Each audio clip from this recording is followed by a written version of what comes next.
Se Deus é todo-poderoso, por que ele não elimina todo o mal da terra de uma vez só? Por que ele não afasta aqueles que estão se esforçando para o bem e aqueles que, por opção própria, decidem fazer o mal? Você já se fez essa pergunta? O apóstolo Tadeu também fez para Jesus. Quer saber o que Jesus respondeu? Fique conosco após a vinheta.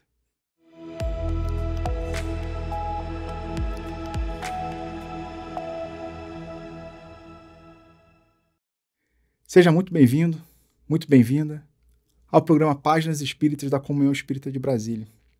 Estamos aqui todas as segundas-feiras fazendo a leitura e trazendo algumas reflexões deste livro, Boa Nova, de autoria de Humberto de Campos, que foi psicografado pelo Francisco Cândido Xavier. Neste livro, Humberto de Campos traz os bastidores, mensagens que Jesus compartilhou com os apóstolos e aqueles que o seguiam, que não está registrado no Novo Testamento. João, inclusive, assevera em seu evangelho que se tudo que Jesus ensinou fosse colocado nos livros, não haveria biblioteca que conseguisse armazenar todos os ensinamentos. E é nessa lacuna que Humberto de Campos nos traz diversas histórias. Todos a semana, estamos aqui, então, trazendo a leitura sequencial do livro Boa Nova. E o canal aqui, TV Comunhão Espírita de Brasília, ele tem programas diários. E para você estar acompanhando e seguindo, fica o convite para você seguir o nosso canal, compartilhar esse vídeo e ativar as notificações, porque você vai ser avisado dos próximos programas e aí vai conseguir acompanhar o nosso estudo. No livro Boa Nova, hoje a gente falará do capítulo 7, A Luta contra o Mal. No capítulo anterior, capítulo 6, falamos sobre a fidelidade a Deus. Se Deus é fiel para conosco, se Deus está sempre ali ao nosso lado, esperando o nosso movimento, nós também precisamos fazer esse movimento em direção a Deus. Precisamos ser fiel a Deus, fiel à sua lei, fiel aos ensinamentos que Jesus nos deixou há mais de 2000 anos. E nesse capítulo, A Luta contra o Mal, nós teremos o apóstolo Tadeu conversando com Jesus sobre o mal. E Humberto de Campos começa assim o registro. De todas as ocorrências da tarefa apostólica, os encontros do mestre com os endemoniados constituíam os fatos que mais impressionavam os discípulos.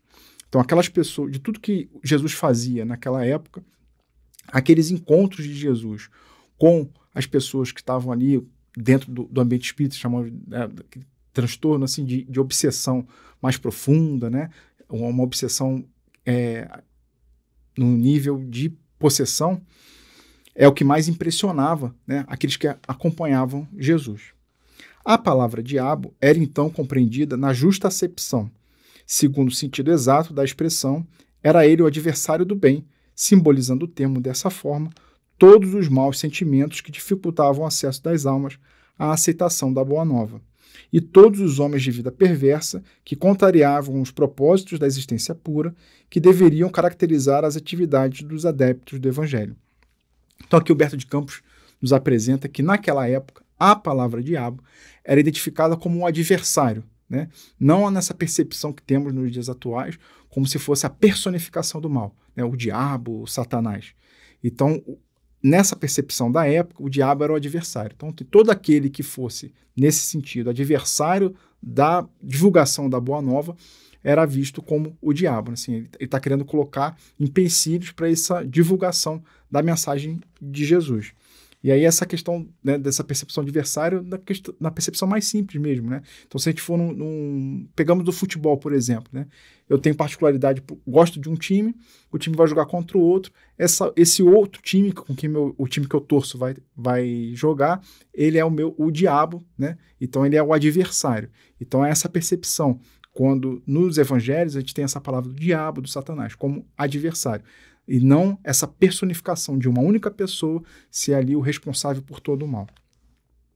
Dentre os companheiros do Messias, Tadeu era o que mais se deixava impressionar por aquelas cenas dolorosas.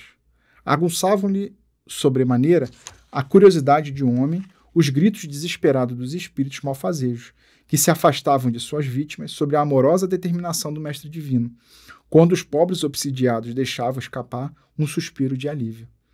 Tadeu volvia os olhos para Jesus, maravilhado de seus efeitos. Então, era aquele desespero, né, envolvendo as pessoas, assim, a pessoa ainda que estava encarnada, com os espíritos desencarnados obsidiando aquela pessoa que estava encarnada, e diante da mensagem da palavra de Jesus, havia um alívio. E Tadeu ficava impressionado, né, com esse poder de Jesus. Certo dia, em que o Jesus se retirara com Tiago e João para os lados da Cesareia de Filipe, uma pobre demente lhe foi trazida, a fim de que ele, Tadeu, anulasse a atuação dos espíritos perturbadores que a subjugavam. Então chegou o momento que Tadeu, né, teve essa situação de dialogar com os espíritos obsessores, os espíritos estavam ali junto, né, dessa jovem, para fazer, né, o que Jesus já estava fazendo já há bastante tempo. Entretanto, apesar de todos os esforços de sua boa vontade, Tadeu não conseguiu modificar a situação. Somente no dia imediato, ao anoitecer, na presença confortadora do Messias, foi possível à infeliz dementada recuperar o senso de si mesma. Então ela nem tinha percepção, né, do que estava acontecendo, né, a jovem. E Tadeu não conseguiu. Só Jesus, no dia seguinte, já à noite, que ele conseguiu fazer o desvinculamento, né, do espírito que estava obsidiando e sendo o obsessor e a obsidiada. Observando o fato, Tadeu caiu em sério e profundo cismar. Por que razão o mestre não lhe transmitia automaticamente o poder de expulsar os demônios malfazejos para que pudessem dominar os adversários da causa divina? Se era tão fácil a Jesus a cura integral dos endemoniados, por que motivo não provocava a ele, de vez, a aproximação geral de todos os inimigos da luz, a fim de que, pela autoridade, fossem definitivamente convertidos ao reino de Deus?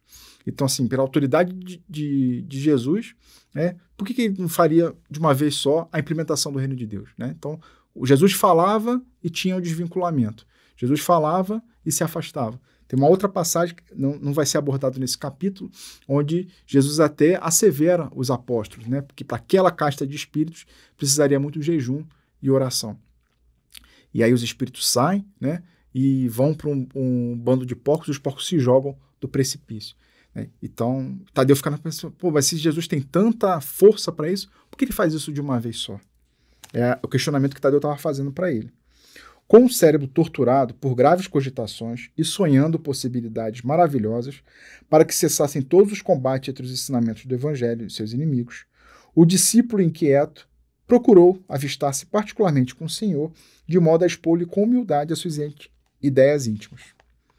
Numa noite tranquila, depois de lhe escutar as ponderações, perguntou-lhe Jesus em tom austero: Tadeu, qual o principal objetivo das atividades de tua vida? Como se recebesse uma centelha de inspiração superior, respondeu o discípulo com sinceridade: Mestre, estou procurando realizar o reino de Deus no coração. E aí, novamente, nos capítulos anteriores, aí está sendo reforçado nesse capítulo, a mensagem de Jesus, o objetivo, né, principal da nossa encarnação, é realizar esse reino de Deus, mas não é de forma externa, é no coração. Né? Então a gente vê ali na família de Zebedeu, né, a mãe de Tiago e João preocupados, onde que sentariam os filhos junto, né, desse novo reino. Quando Simão e André, os irmãos, filhos de Jonas, quando conversam com Jesus, onde vai ser esse reino? A cidade de Cafarnaum é tão pequena. E aí o Simão fala assim, não, mas tem outras cidades, né? A conversa com o sacerdote também. Pô, mas onde você vai construir esse reino? Você tem príncipes, reis te financiando. Então, aquela percepção na época de tudo que o reino era externo. E a proposta de Jesus, e é que fala que Tadeu foi inspirado, né, para essa resposta. Procurar realizar o reino de Deus no coração. Então, o reino de Deus está dentro de nós. Aí Jesus fala para Tadeu: se procura semelhante realidade, por que reclamas no adversário em primeiro lugar? Então, assim, se o objetivo da atividade do Tadeu e o nosso também é procurar realizar o reino de Deus no coração, por que ele está preocupado com o adversário? Seria justo esqueceres as tuas próprias necessidades nesse sentido? Então, assim, será que você também não tem seus desafios, não tem seu momento ali de desvio com relação ao bem? Se buscamos atingir o infinito da sabedoria e do amor em nosso Pai, indispensável se faz reconhecermos que todos somos irmãos no mesmo caminho. Então, independente do que o outro esteja fazendo, independente do que o outro esteja escolhendo como caminho dele, num modo geral, todos estamos no mesmo caminho, em direção ao nosso Pai. E todos somos, aqui coloca Jesus, irmãos. Aí Tadeu vai responder: Senhor, os espíritos do mal também são nossos irmãos? Inquiriu admirado o apóstolo. E olha a frase de Jesus: toda a criação é de Deus. Os que vestem a túnica do mal envergarão um dia a redenção pelo bem. Acaso poderias duvidar disso? O discípulo do Evangelho não combate propriamente o seu irmão. Como Deus nunca entra em luta com seus filhos, aquele apenas combate toda a manifestação da ignorância. Como o Pai que trabalha incessantemente pela vitória do seu amor junto à humanidade inteira. Então você vê assim, ó, Deus, ele respeita o nosso livre-arbítrio, Deus respeita as nossas decisões. Só que um dia, quem hoje veste a túnica do mal, vestirá a túnica do bem, né? Então ele até faz uma repreensão, né, Jesus. O discípulo do Evangelho não combate propriamente o seu irmão. Tem até uma fala popular, né, que é assim, que Jesus, Deus, não condena o pecador, condena-se o pecado. Então, o equívoco, né? A gente vai combater o equívoco, mas não quem cometeu o equívoco. Né? E no final, né, a proposta, Deus trabalha até os dias atuais na proposta de ajustar a humanidade inteira nesse reino de amor. Aí vem Tadeu. Mas não seria justo, ajuntou o discípulo com certa convicção, convocarmos todos os gênios malfazejos para se converterem à verdade dos céus? Ou seja, a gente vai, convoca todo mundo e fala assim, ó, tá todo mundo errado, tá todo mundo seguindo, não é isso, tem que fazer isso, e pô, Deus é poderoso, vamos seguir todo mundo para cá, e ponto final. O mestre, sem se surpreender com essa observação, disse: por que motivo não procede Deus assim? Porventura, teríamos nós uma substância de amor mais sublime e mais forte do que do seu coração paternal?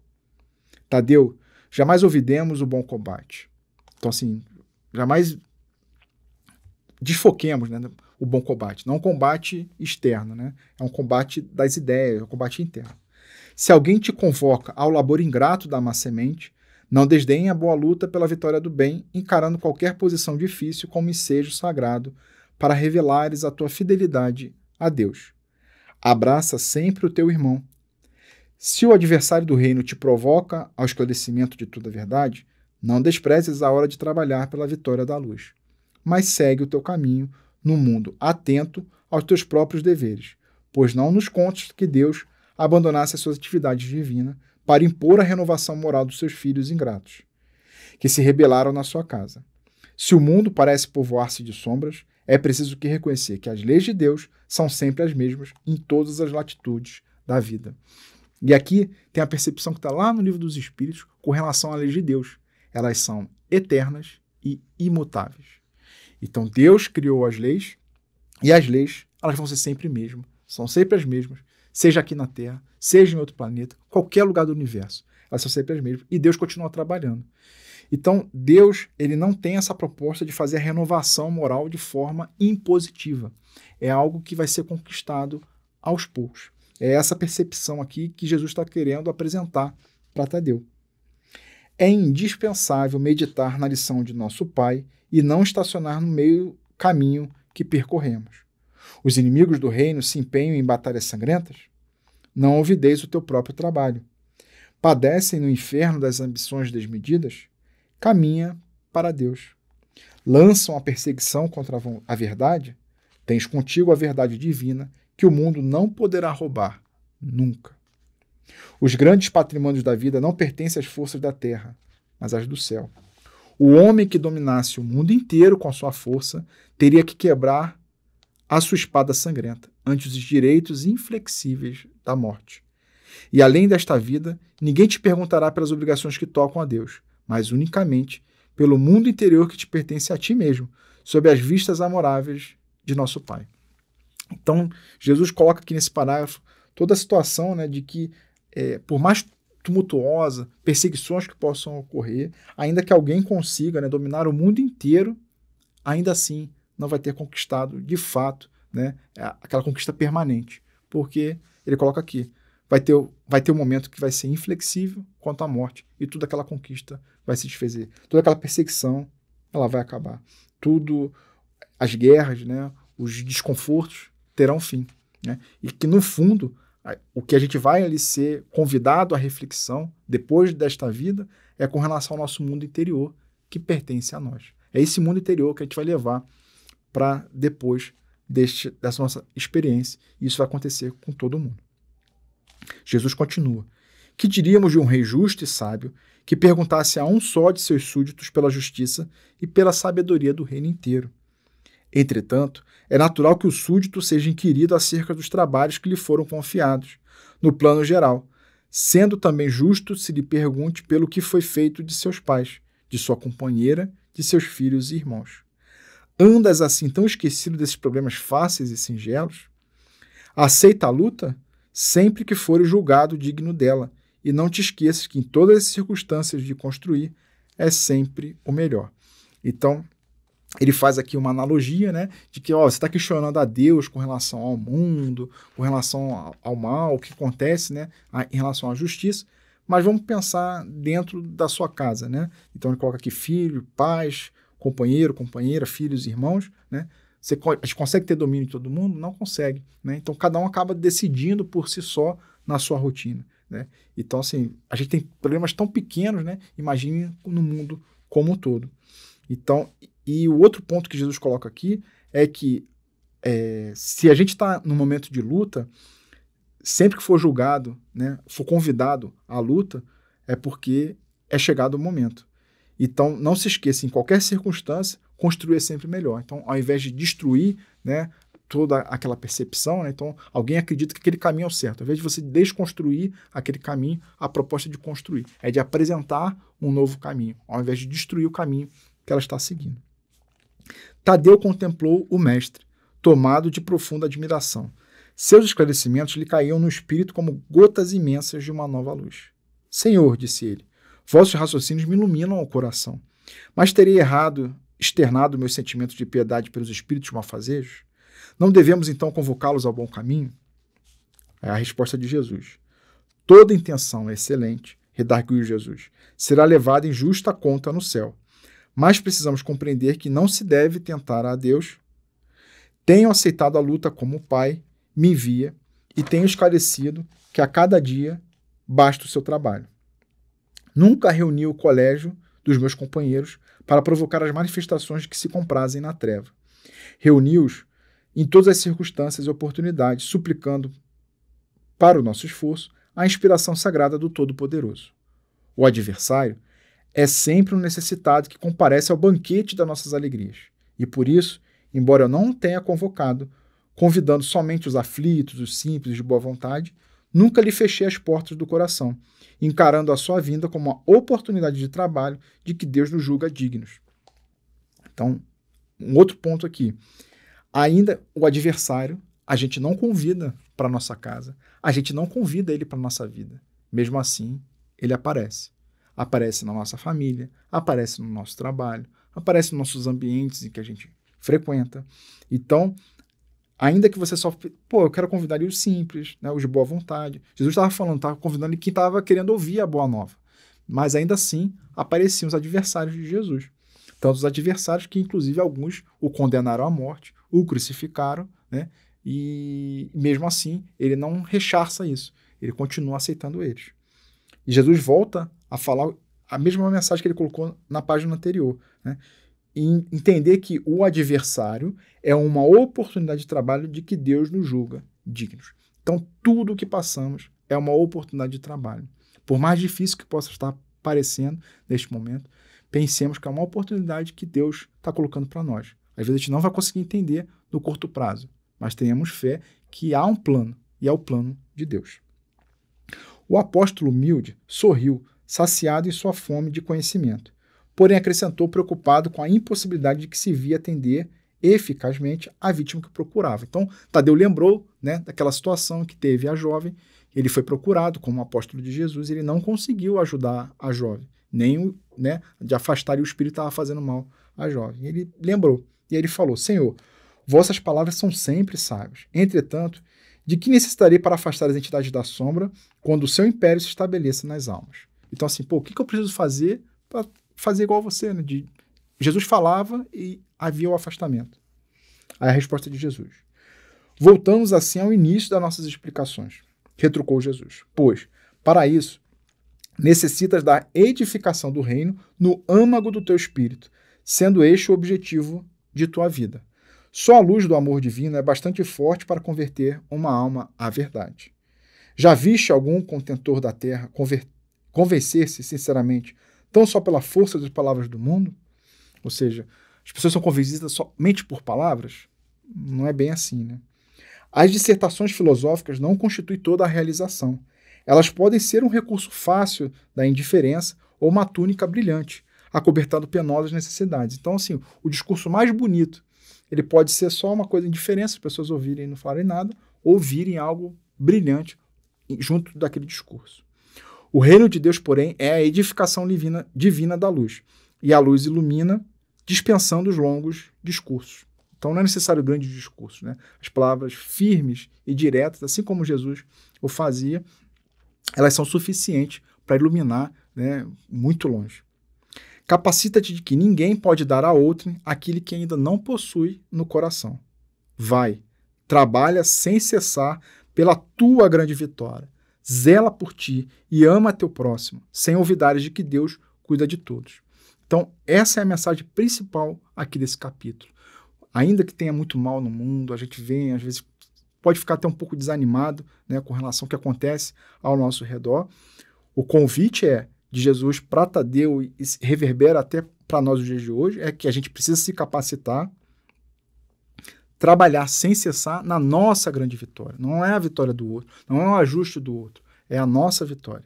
Zela por ti e ama o teu próximo, sem esquecer de que Deus cuida de todo mundo. Tadeu guardou os esclarecimentos de Jesus para retirar de sua substância o mais elevado proveito no futuro. No dia seguinte, desejando destacar perante a comunidade dos seus seguidores a necessidade de que cada qual se atira ao esforço silencioso pela sua própria edificação evangélica, o mestre esclareceu os seus apóstolos singelos como se encontra dentro da narrativa de Lucas. Quando o espírito imundo sai de um homem, anda por lugares áridos, procurando, e não achando diz, voltarei para a casa da onde saí. E ao chegar, achar varrida e adornada. Depois, vai e leva mais 7 espíritos piores do que ele, que ali entraram e habitam. E o último estado para daquele homem fica sendo pior do que o primeiro. Então, todos os ouvintes das pregações do lago compreenderam que não bastava ensinar o caminho da verdade e do bem aos espíritos perturbadores e malfazejos. Indispensável era edificar-se cada fortaleza luminosa e sagrada no reino de Deus dentro de si mesmo. Então não adianta a gente, né, falar, ter o discurso, se dentro de nós a gente ainda não ajustou a nossa rota. Então a nossa energia principal, o nosso foco principal precisa ser dentro de nós. Construir esse reino de Deus apresentado por Jesus dentro de cada um de nós.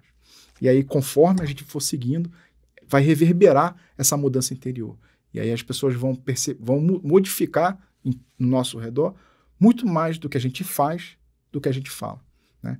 Então, essa é a mensagem, né, que Humberto de Campos nos traz aqui no capítulo 7, intitulado A Luta contra o Mal, nesse convite, né, da gente se olhar mais para a gente do que para o próximo.